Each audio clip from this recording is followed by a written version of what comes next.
not many highlights in the main event of UFC 209. And by the way, I agree with UFC color commentator Joe Rogan. It was right there for the UFC to take advantage of. UFC 209, the area code for Stockton, California, home of the Diaz brothers.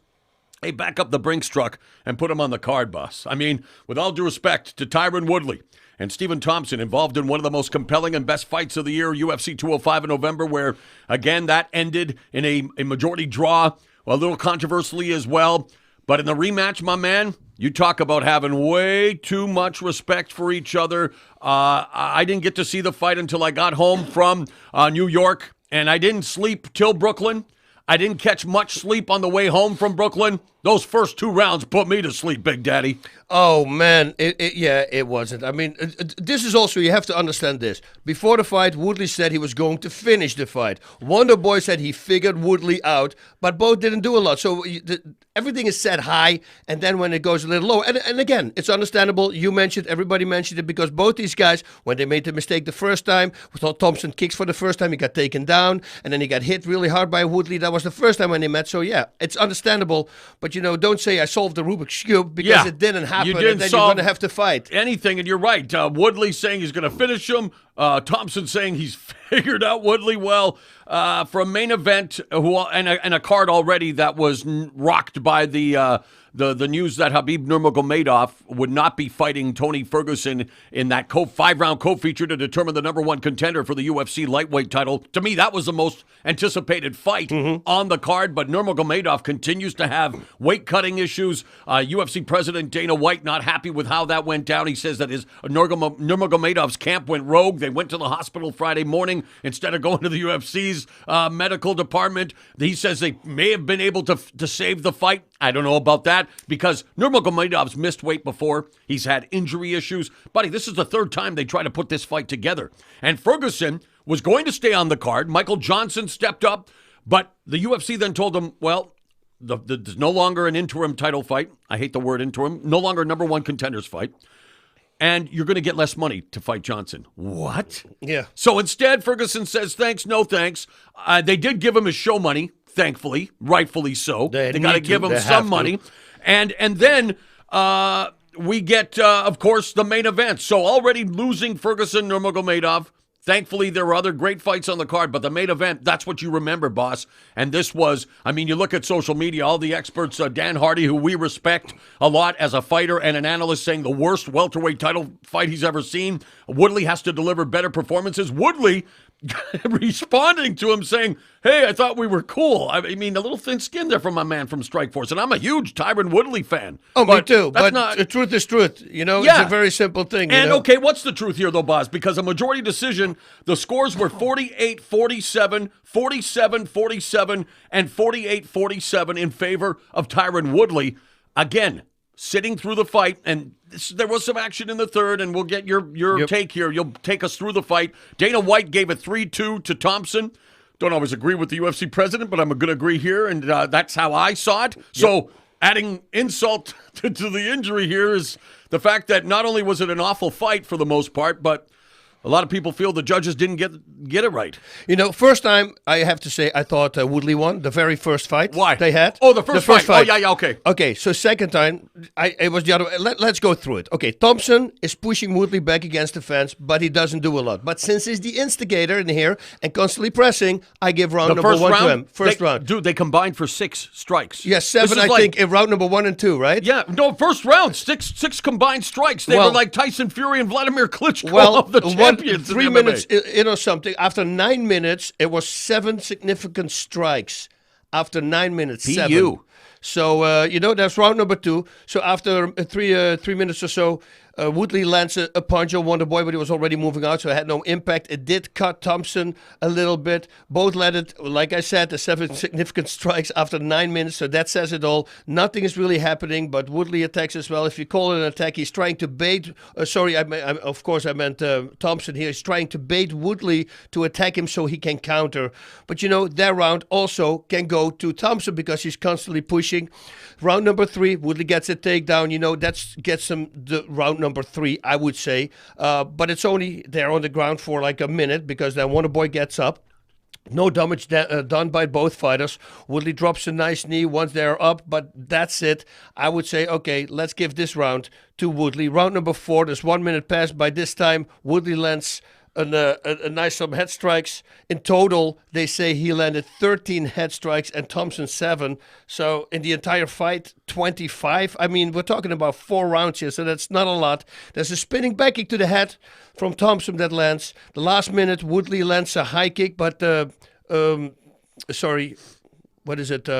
Thompson lands a high kick. I'm fighting Hill all over the place. But I believe that Thompson won this round as well. Round number 4 goes also to Thompson. And then 5, I would say, of course, yeah, they're going to go, this one is going to go to Woodley because finally Woodley does what I said in the breakdown. He doesn't, it's almost like he respects him too much in the first 4 rounds. Then he starts coming forward because I bet you his corner told him he's got to really start doing something. Yeah, heading into the 5th, Woodley's corner told him he needed to finish, which seemed to click as he did come out with a sense of urgency finally. And then you see how much better he did. And he did, that was the last time and the first time when they fought exactly the same thing. You know, when he started pushing, he did the fight really well. And that's why I said in the breakdown, he needs to do this from the get-go. Don't respect Thompson striking too much. Just start pushing the fight.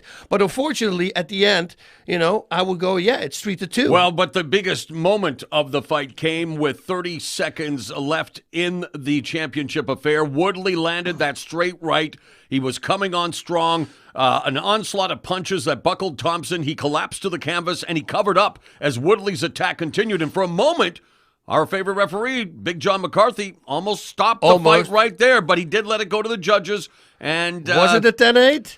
You know, well, that's now you bring up another point. Right? Here we go. I'll tell you about that as well because the commission, the Nevada State Athletic Commission, headed by Mr. Bob Bennett, declaring that it was the 2 judges, Derek Cleary, Chris Lee. They had the bout 48-47 for Woodley. Sal D'Amato had it a 47-47 draw. D'Amato had the second round for Thompson. He scored the 5th for Woodley, 10-8. Now, according to Bennett, he took issue with D'Amato's 10-8 for Woodley in the 5th, calling it unacceptable.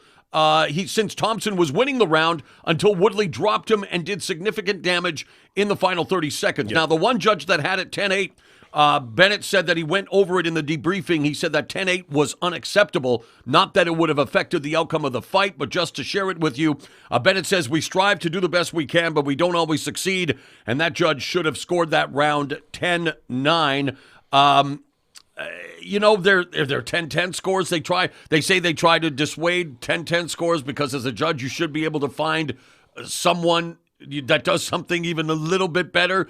It's a thankless job. We know that. I don't like the 10-point must system. I don't like where the judges are seated. I don't like the fact they can't use the monitors, you know, or watch a monitor and not listen to the audio or have replays. They need to utilize technology better to get these things right more often because the last thing people are going to remember, a boring title fight, and for many people, they're going to say, and the wrong guy won.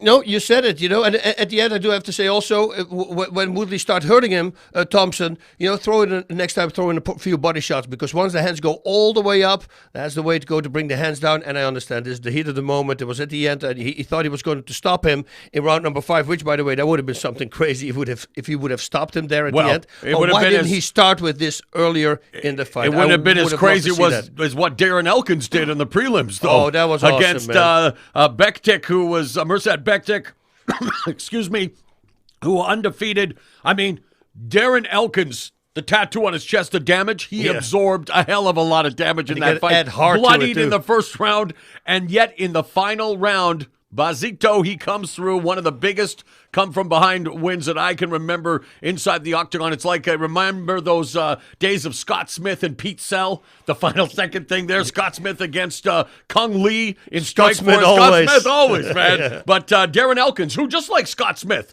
a blue-collar worker. Smith was a steel worker. Elkins, a pipe fitter. What a comeback that was, and he won an extra $50,000 for the victory over Bektik. But getting back to the welterweight division now, Tyron Woodley, you know, a lot of people wanting that shot at the championship, and Damian Maia, who based on merit alone, 6 wins in a row, probably should have already received a title shot.